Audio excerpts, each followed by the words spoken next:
esika tozali totelemi pona toyamba le docteur Kalo deka pusani tobeteli kolo maboko pona lokumu na ye. Merci. Nous pouvions nous asseoir. Je vais faire une petite introduction. Il était prévu que ce matin j'intervienne, mais la santé ne me permet pas. Je salue tous les éminents hommes de Dieu qui sont ici présents. Merci de nous avoir honorés. Merci Papa Kampoy d'être là ce matin. Que Dieu vous bénisse. Je suis fier de parler du pasteur Blanchard qui a fait un effort de traverser toutes les embouteillages pour nous honorer. Merci beaucoup. Merci pour votre présence. Merci pasteur Dr Kalengai. Le professeur. Ces jours-là, tu étais plus professeur que jamais.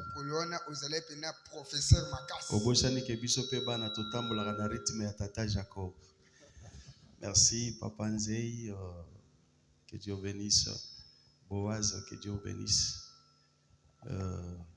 Papa Moutingwa Zéro, que Dieu vous bénisse. Serge, que Dieu vous bénisse. Naota Komonote, Mama Tunio, Tongo Tonga. Merci, pasteur Kabengele. Mon papa s'efface. Que Dieu bénisse, papa Ezer Kadi. Que Dieu bénisse encore une fois de plus. Vous nous avez accompagnés tout le jour. Amen. Grand merci. Vous avez bougé mon téléphone et mon micro, s'il vous plaît. Tu as bougé mon micro? Voilà, je reviens sur un point. Sur le santal. Dernièrement, je vous avais dit que c'est un bois qui provient de l'extérieur d'Israël. Et c'est Salomon qui fera ces choix-là. Salomon devrait succéder à son père pour assumer la responsabilité de matérialiser la vision de son père. Le père avait un désir, mais le ciel avait un dessein. Celui qui avait le désir a fait une préparation. Il a rassemblé les ustensiles. Mais il avait oublié que le ciel avait un dessein. Et entre le désir et le dessein du ciel, un acteur devait être ressuscité. Un acteur devait naître qui devrait pallier le deux. C'est-à-dire accomplir le désir de son père, mais aussi accomplir le dessein du ciel. Nous avions besoin de cette génération qui a la capacité d'accomplir le désir du père et le dessein du ciel. Mais il faut faire très attention. Le dessein du ciel est plus grand que le désir d'un père. Le père peut désirer, mais les desseins du ciel peuvent renverser les désirs d'un père.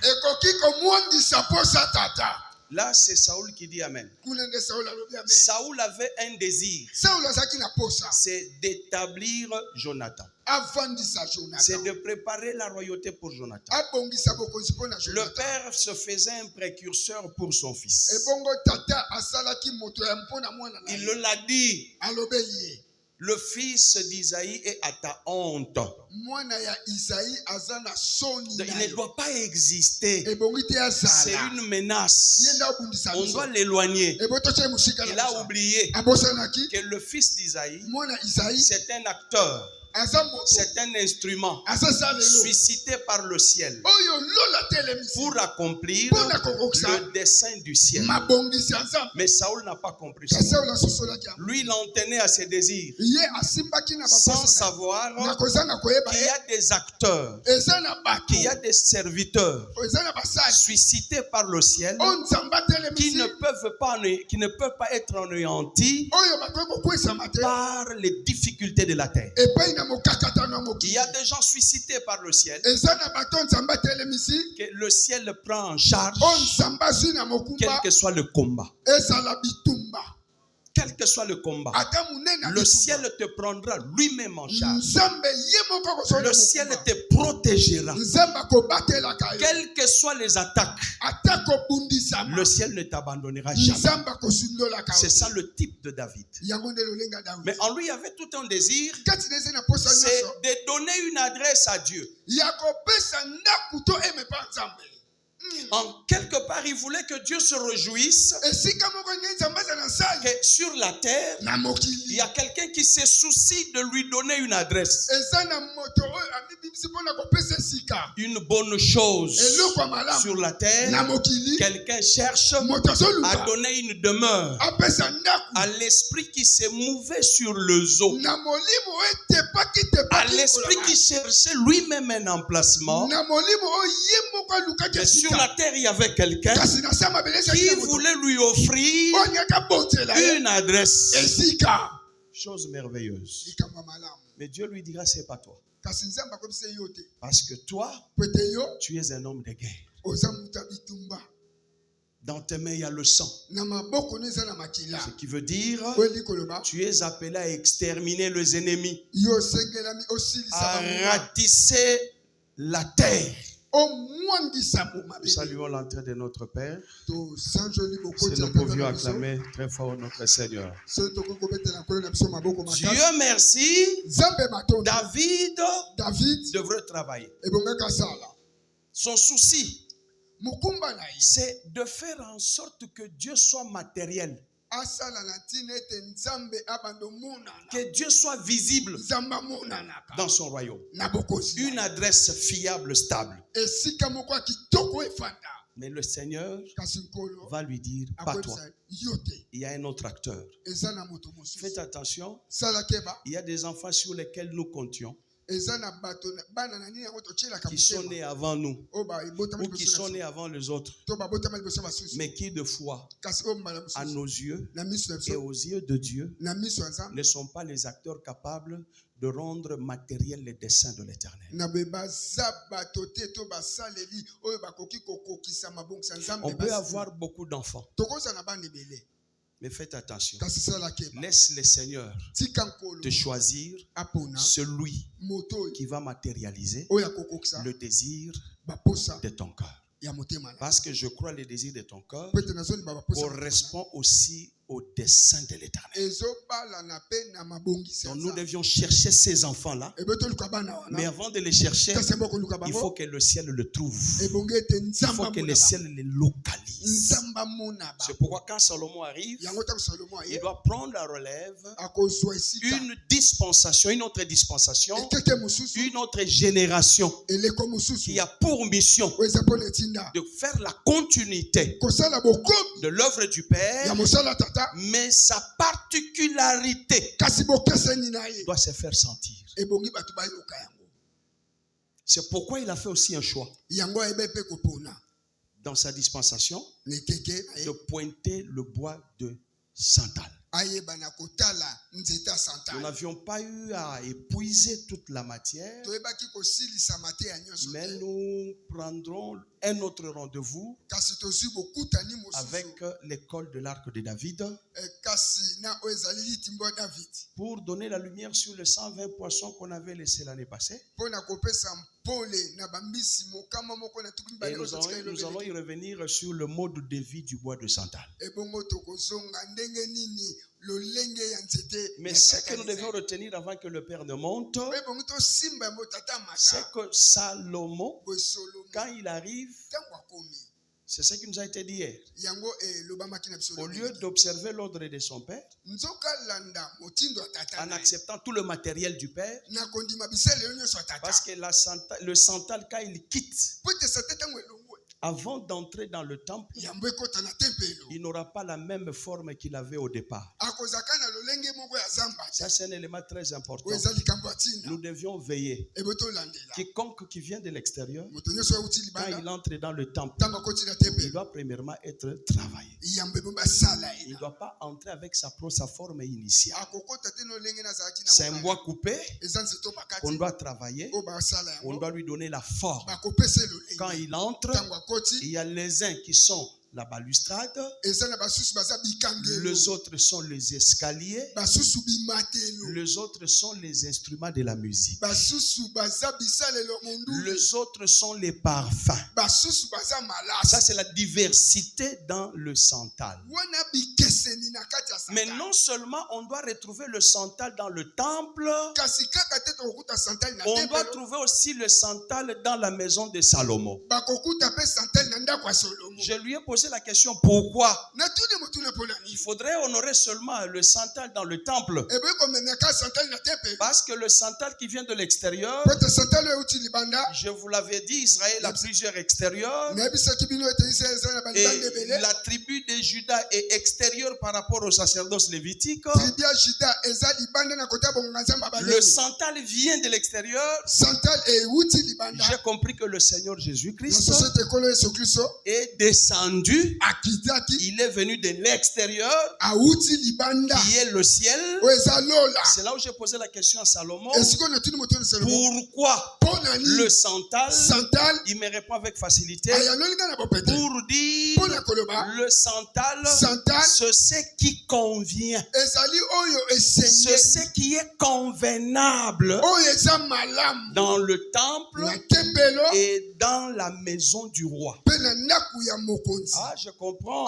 C'est que le santal qui vient, c'est ce qui est convenable. C'est ce qui répond au caractère. C'est ce qui est valable. C'est ce qui peut représenter la gloire.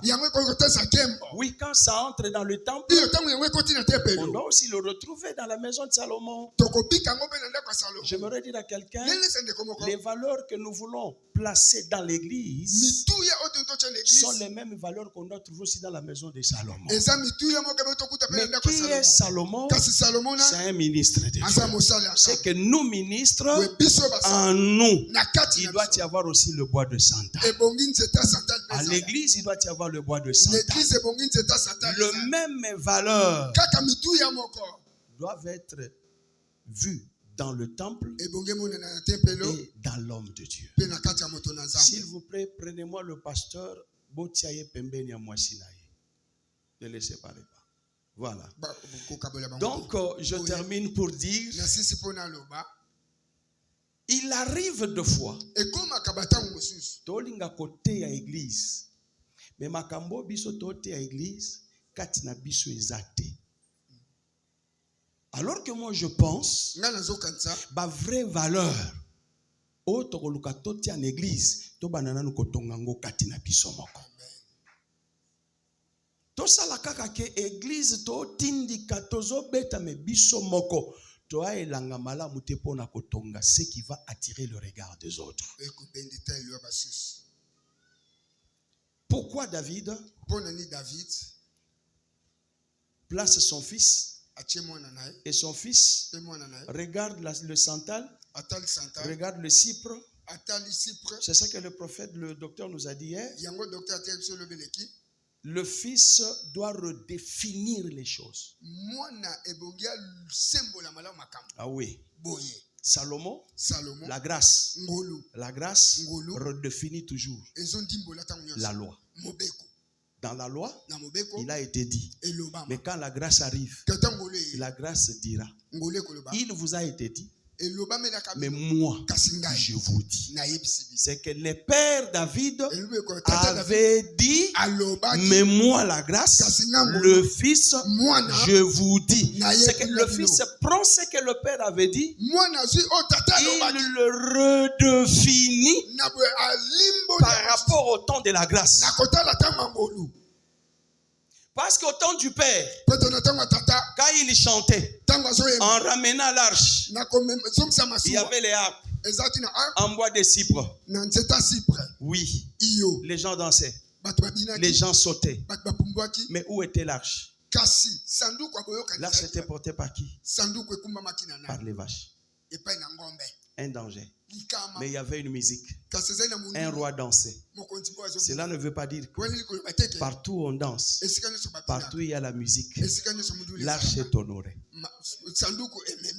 Faites très attention avec la musique. Vérifions qui sont les porteurs d'arche. La musique ne définit pas la présence de Dieu. Il chantait, le roi dansait. Mais ceux qui portaient l'arche n'avaient pas la capacité de stabiliser l'arche. Parce qu'ils n'étaient pas appelés à porter l'arche. Mais la musique était là. Il y avait la danse. C'est que je comprends. Dans l'église, ne nous fions pas seulement à la danse, à la musique, mais vérifions qui sont les porteurs de l'arche. Sont-ils appelés? Amen. Ou ne sont-ils pas appelés? Là, c'était la harpe en cypre qui jouait. Et vous allez constater, il y a eu la mort. Et l'arche est allée ailleurs. Deux choses. La mort était là. Quoi qu'il y avait la musique. La mort était là. Quoi que les gens dansaient. Évitons de danser. Évitons de chanter pour céder la place à la mort. Je termine pour dire ce matin, nous avons un Père. Avant que je le présente avec beaucoup plus de respect. Amen. Je voulais vous dire ceci. Dans cette mode de vie de la Santal, du Santal, allais-je dire, il croit très lentement. Et kolaka malembe. Aki osala à 25 ans, à 30 ans, avant de livrer son produit, son parfum. Il prend tout ce temps-là. Avant de vous livrer son produit, il prend tout le temps. Je me pose la question, est-ce que nos enfants, que nous voulons qu'ils soient de Santal comme il nous a été dit hier, est-ce qu'ils prennent le temps de la croissance comme il se doit? C'est là où je vous rejoins, pasteur Blanchard. Et je donne raison à quelques éléments dans votre manière de marcher. Vous savez pourquoi il y a des divisions et des cacophonies au milieu de nous? Et pourquoi il y a la rébellion et tout ce que vous connaissez? C'est parce que ceux que nous disons qui sont nos enfants, ils ne sont pas le bois de Santal. Quand un enfant devient bois de Santal, il prendra tout le temps. Tout le temps. Et dans tout le temps, le Santal nourrit d'abord le cœur du bois. Il ne nourrit pas l'extérieur. Il prend en charge le corps et par la suite le corps. Mais nous aujourd'hui, on ne cherche pas à connaître la valeur du corps de l'arbre. On se fie à l'apparence. L'apparence, c'est le verbe, c'est le français, c'est la manière de parler. Tu peux bien manipuler le français. Tu peux bien expliquer les choses. Tu peux bien les interpréter. Je vous avais dit la fois passée, dans l'interprétation, il n'y a pas la vie. Dans l'interprétation, il n'y a pas la vie. La vie est dans l'esprit. Là où il y a le Saint-Esprit, c'est là où il y a la vie. Tu peux interpréter sans le Saint-Esprit. Tu peux rassembler les choses. Tu nous les présentes, mais s'il n'y a pas le Saint-Esprit, ce n'est pas des choses à avaler. Donc le Saint-Esprit dans sa croix, il prend tout son temps de faire croître le cœur. D'où proviendra le parfum. Écoutez, papa, je me suis posé la question. Pourquoi Dieu est venu chercher Abraham à 75 ans? La deuxième question. Pourquoi il ne peut mettre au monde qu'à 100 ans? Si à 99 ans, Dieu dira à Abraham, marche devant moi. Sois intègre. J'ai dit, Seigneur, pourquoi tout ça? À 99 ans, marche devant moi. Oh, mais Dieu est allé le prendre à 75 ans. Il a fallu 24 ans pour que Dieu lui dise, marche maintenant devant moi. Et pendant tout ce temps, il était où? Il était derrière. 24 ans, en train de suivre Dieu derrière. 24 ans, Dieu est devant toujours. Mais on a des enfants aujourd'hui qui n'ont même pas 10 ans, mais ils veulent passer devant. Ne passe jamais devant. Si tu n'as pas les grains rôtis, si tu n'as pas le fromage, et si tu n'as pas les 10 pains, là c'est le père Isaïe qui te dira, va vers tes frères. Va vers tes frères. Mais il est chargé. Il est chargé avec quoi? 10 pains, 10 fromages et un épha de graines rôties. C'est aussi le chiffre 10 là-dedans. C'est quand il sort de la maison du Père, il dira, le Père m'a envoyé. Voyez-vous? Il dira, le Père m'a envoyé. C'est-à-dire, il était dans la forêt, derrière le dos du Père. Quand Dieu l'envoie, quand Isaïe l'envoie, il passe devant. Et quand il passe devant, il laisse 4 de ses frères dans la maison. Et il va là où il y a 3 de ses frères. Mais qui l'envoie? C'est le Père. Quand le Père ne t'envoie pas, ne te précipite pas d'aller devant. Attends 99 ans. Parce qu'à 99 ans, Abraham avait 24 ans depuis son appel. Il avait, oui, c'est-à-dire de 75 ans à 99 ans, il a 24 ans. C'est ça, non? C'est que là, je comprends. Quand Dieu lui dit, passe devant moi, c'est que Dieu avait confiance. Il savait. Ce qui est mutuna, avant de répondre. Toi là, tu auras la capacité de répondre. C'est-à-dire, quand tu marches devant Dieu, tu as la capacité de répondre aux questions qu'on peut poser à Dieu. Toi, tu vas donner les réponses. Mais les enfants qu'on laisse sans qu'ils n'aient fait 24 ans. Amen. Est-ce qu'on peut se lever?